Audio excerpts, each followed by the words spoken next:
With us right now, Stacy Hylen. Stacy, you are a business optimizer coach, and you are found on the web at stacyhylen.com. You're a former vice president of consulting for Tony Robbins and Chet Holmes Business Mastery. So we have that in not in common. I have some connections through the business mastery world. But Stacy, thank you so much for joining us. Oh, excited to be here, Josh. It's great to be here. Yeah, for sure. So go ahead and let us know from a high level what you do. Yeah, what I do is I help entrepreneurs add a zero to their business without the hustle. And, that came about because when I was in sales, selling B2B before, like back in the day, my dad passed away, and my dad died at the age of 56. And when he passed away, it was like he hadn't done any of the things on his bucket list. He hadn't done, the vacations with the family. He was always working and hustling to get to the next level. And so it really made me evaluate at that point, what do I want to do? And at the same time, I was helping my clients through a very consultative sales process increase their sales instead of just selling them stuff. One of my clients doubled her sales just from me selling her stuff and helping her optimize her business. And so that's when I started looking at, okay, what do I want to do? And what kind of impact do I want to make on the world? And it really, for me, was the beginning of my mission to give entrepreneurs back to their family so that they could grow without, missing all the important occasions with their family members. Wow. So what are the tenets of how you work with folks and how you're able to increase revenues? Yeah, so in the add a zero without the hustle system, what we do is we look at all the different areas that you need to optimize. So the first area is hidden profits. And hidden profits came about actually through business mastery. At the very first business mastery, a gentleman stood up and said to Tony, this was at the beginning of the recession, the last recession. And the guy stood up and said to Tony, I've tried everything and nothing works. And Tony, can you imagine saying that to Tony Robbins? Yeah, right. You've tried everything.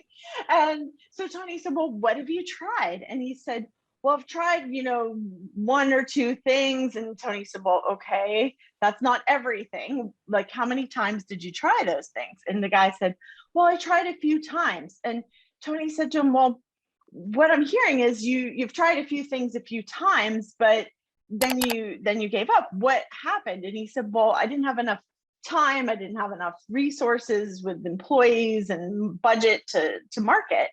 And so Tony said, have you ever seen somebody that's come to this country with less than you that has, succeeded at a higher level than you?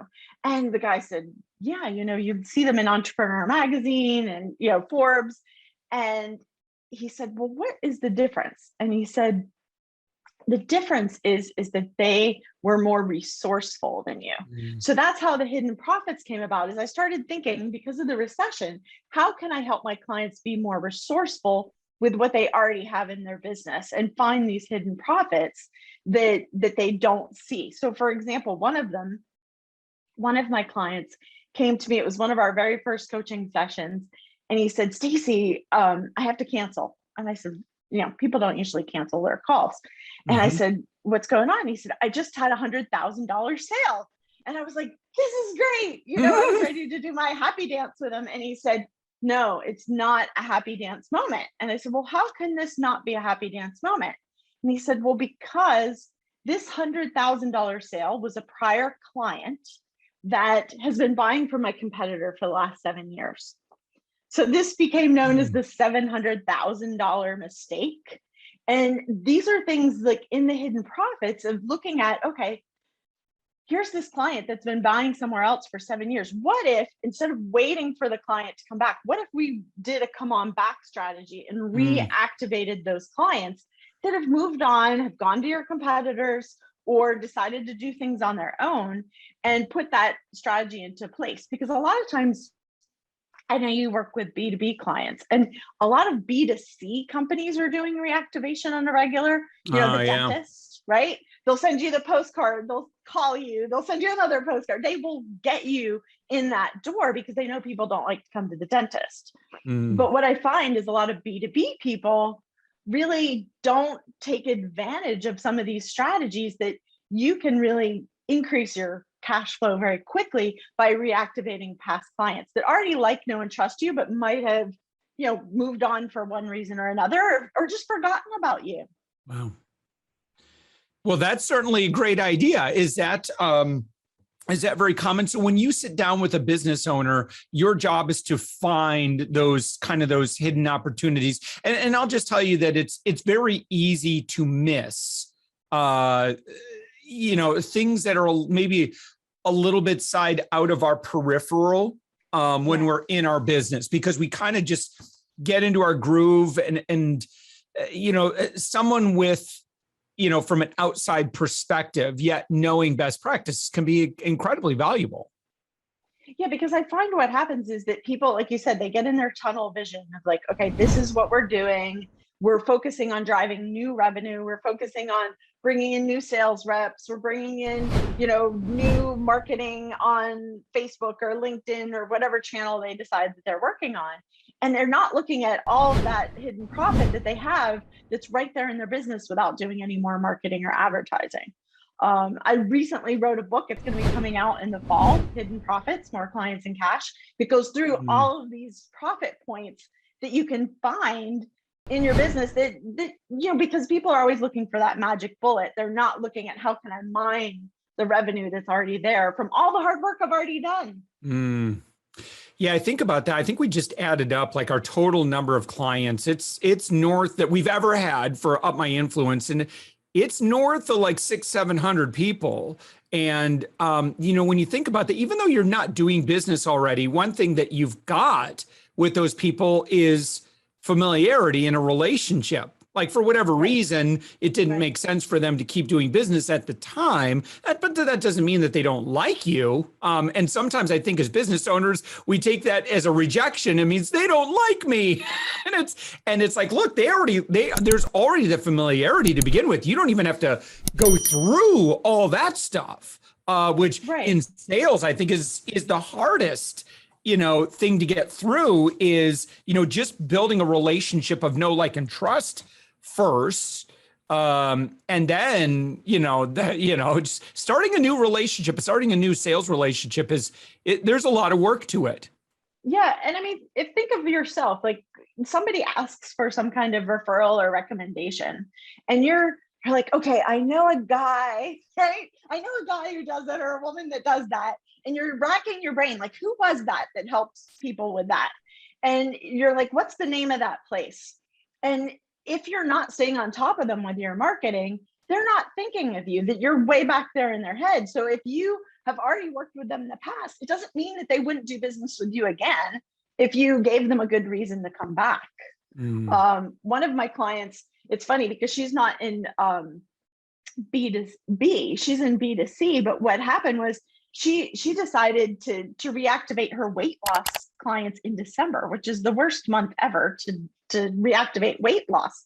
So the reason why I'm giving you this example is that a lot of times people think, oh, it's not a good time. It's, the Christmas season, or it's not a good time because it's summer or whatever. Don't let those false constraints stop you from like reaching out and making an offer to the people that are already on your list to come back. So some people might say, Stacy, well, I mean, I'm emailing my list. I don't know what else I should be doing.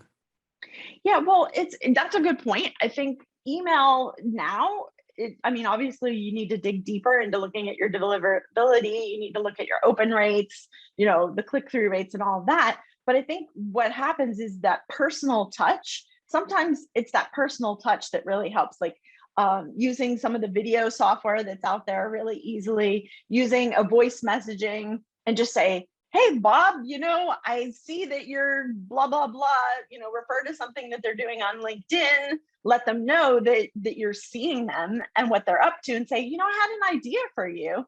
Let's jump on the phone, or have your sales team look at, all right, who are all our past clients? Who are our best clients? From working with Chet Holmes and Tony Robbins, they talk about the Dream 100 a lot. And so when you're reactivating or doing the come on back strategy, the first step I always tell people is to look at who do you want to come back? right? Because you want the top 20% that are accounting for 80% of the revenue, instead of looking at those people that have been, problem client, or they caused a lot of customer service issues or anything like that. And then look at having your staff go through and messaging the people, sending them a voice message on LinkedIn, sending them a video that's personalized.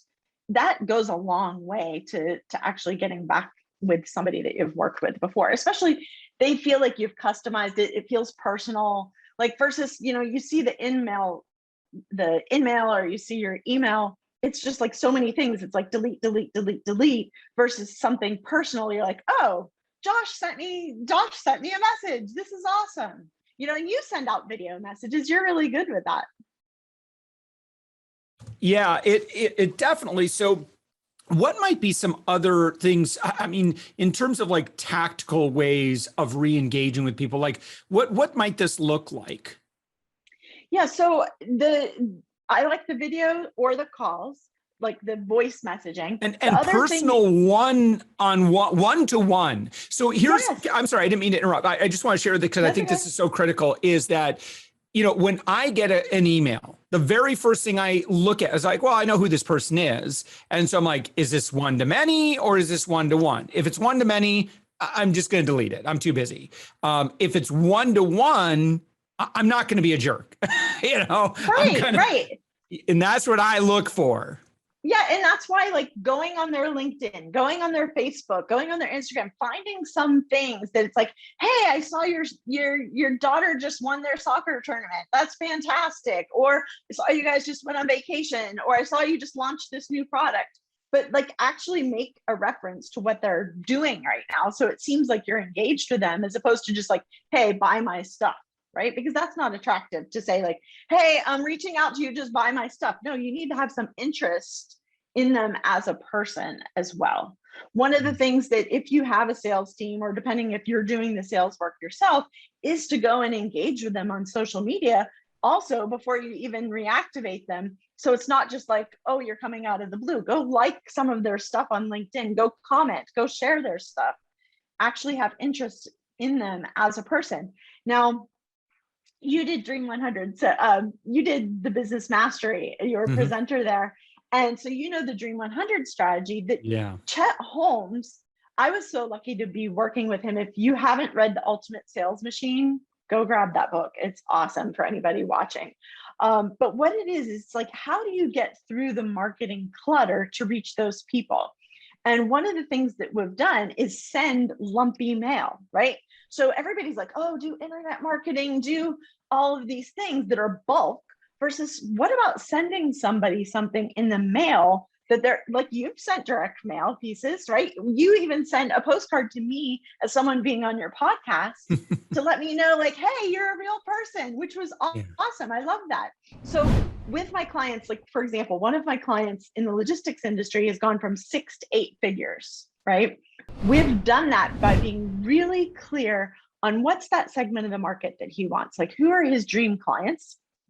And then we've sent lumpy items. So we've sent them a funny pen, we've sent them barbecue rub, we've sent them a football. So you can do the same thing to reactivate. One of the things that we've sent as a reactivation thing is a round to it. Have you ever seen a round to it? No. So they're funny. You can Google it. It's how people say, well, I'll do that when I get around to it. Yeah. Oh, yeah. so you send them this little coin, and it says round to it on it. And then on the back, it says, I know you said that you would do this thing that you've been putting off when you got around to it. Well, here it is. And so that's something funny that you can send to somebody of like, hey, I know you said you were going to launch your, Facebook ads, or you were going to invest in this or whatever when you got around to it. Well, here's your round to it. Love to get on the phone. Some of the other things we've done is buy people coffee, send them a gift certificate to Starbucks, but all things that are like getting their attention, showing that you care about them one-to-one to get them to come back into your world and do business with you again. Yeah. And it's just, reopening that conversation. How do we know if we're just being cheesy and No, I mean, cheesy in a bad way, cheesy in a good way. Whatever. That's that. If it's on brand, cool. But I guess what I'm worried about is people go, oh, it just feels like a bribe, like, but not, Okay, yeah. that's You a gotta good be question. careful. So yeah, so that's a good question. And I think I've seen some other people do Dream 100 that do use it as a bribe, right? They're buying them a really nice planner, or they're sending them something that's like $50 or $100, and getting really like, here's this high-end thing. And when you do that, that comes across as a bribe. Now, one of the things that Chet always said was, these should cost you like $1 or less, right? And so we're sending things, and you might go a little bit more than that. We have sent, and I don't have it here because I'm at my lake house right now, but we have sent a pen that has a bobblehead on the top with this really fluffy hair with a crazy smile. My client has gotten into Fortune 500 companies with this crazy pen, right? Because you're doing something that sticks out. He literally went to this client, billion-dollar company, and they were sitting in the conference room, and he said, why, like, what made you take my appointment? What made you meet with me here in person? And the guy had this pen, and he slams it down on the desk, and he said, you guys kept sending me these things. And so I was like, if anybody is this persistent in their marketing, they're gonna be that persistent in helping me and paying that attention to detail. So I would say do things that are creative.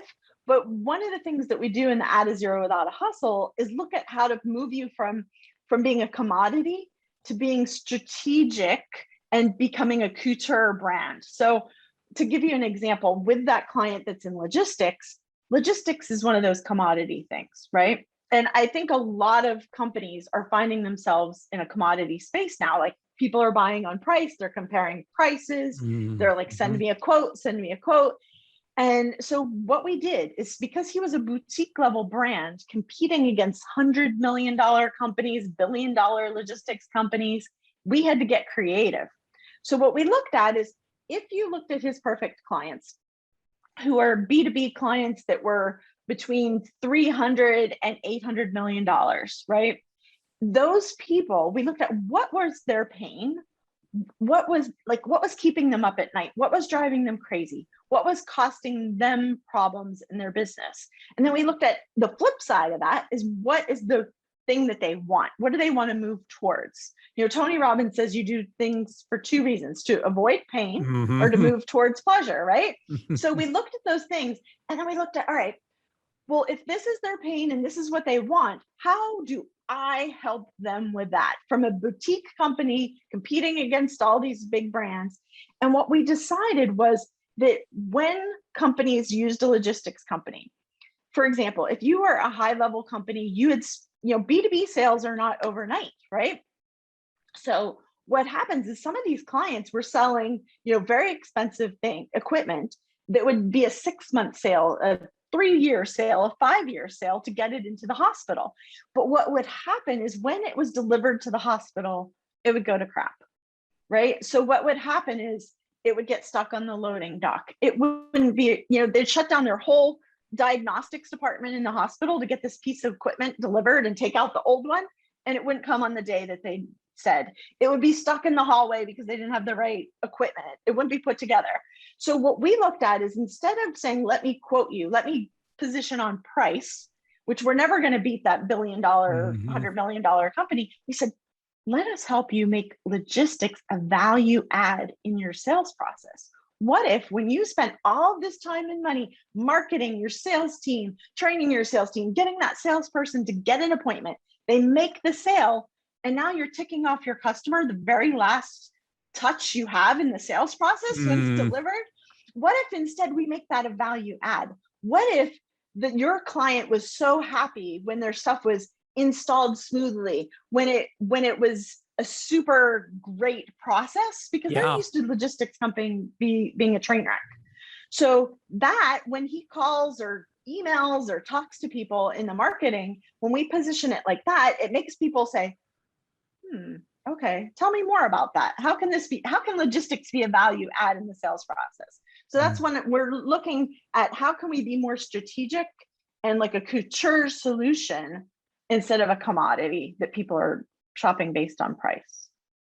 Stacy, when people go to your website, stacyhylen.com, how do they engage with you? Like, how long do you typically work? How do you, what kind of budget should someone have if they want to work with you? Or how do you figure that out? Yeah, what we do is usually, like, on my website, you can schedule a free consult. And I'm not a high pressure salesperson. I really want to work with my clients long term. So I joke with people. I said, when you sign up for coaching with me, if you sign up for 6 months or a year, that's great. But I'll have most of my clients stay with me 5 years, 7 years. I have clients that have been with me for 13 years.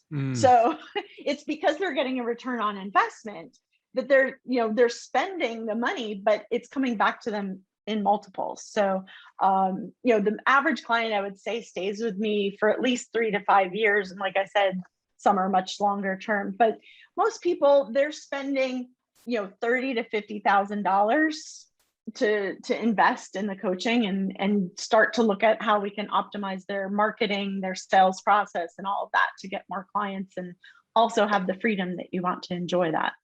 When somebody goes to your website, what would you recommend the first thing they click on, or how do they kind of take the next step in their relationship with you?